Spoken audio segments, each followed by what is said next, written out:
સરકાર દેશના દરેક વર્ગના કલ્યાણ માટે કોઈને કોઈ યોજના ચલાવે છે અને અનેક લોકો આ યોજનાનો લાભ મેળવી રહ્યા છે.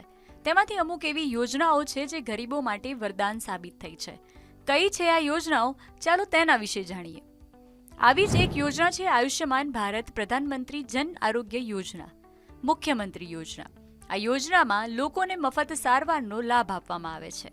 આ યોજના વર્ષ 2018માં શરૂ કરવામાં આવી હતી અને તેનો ઉદ્દેશ્ય દેશના 10 કરોડથી વધુ ગરીબ પરિવારોને સ્વાસ્થ્ય વીમો આપવાનો છે.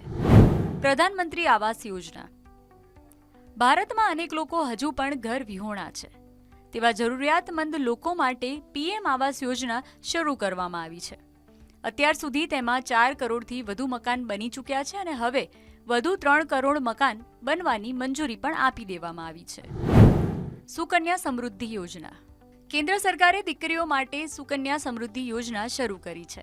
માતા પિતા આ સ્મોલ સેવિંગ સ્કીમમાં રોકાણ કરીને દીકરીઓનું ભવિષ્ય આર્થિક રૂપે સુરક્ષિત કરી શકે છે. સુકન્યા સમૃદ્ધિ યોજના 21 વર્ષે મેચ્યોર થાય છે. શરૂઆતના 15 વર્ષ સુધી જ પૈસા જમા કરાવવા પડે છે. પ્રધાનમંત્રી મુદ્રા લોન યોજના. સરકારે નાના ઉદ્યોગોને પ્રોત્સાહન આપવા માટે મુદ્રા સ્કીમની શરૂઆત એપ્રિલ 2015માં કરી હતી.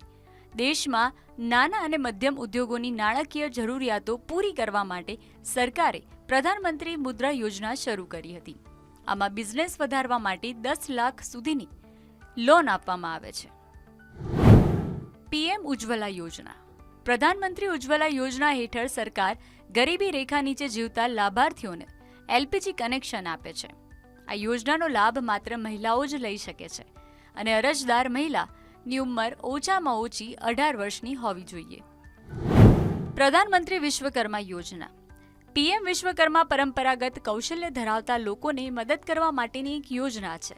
આ યોજના હેઠળ 3 લાખ રૂપિયા સુધીની લોન ઉદાર શરતો પર આપવામાં આવે છે.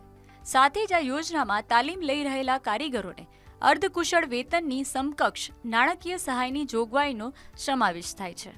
આ યોજનામાં દરેક લાભાર્થીને 500 રૂપિયાના દૈનિક ભથ્થા સાથે 5 દિવસ માટે કૌશલ્ય તાલીમ આપવામાં આવે છે. પીએમ કિસાન સન્માન નિધિ યોજના.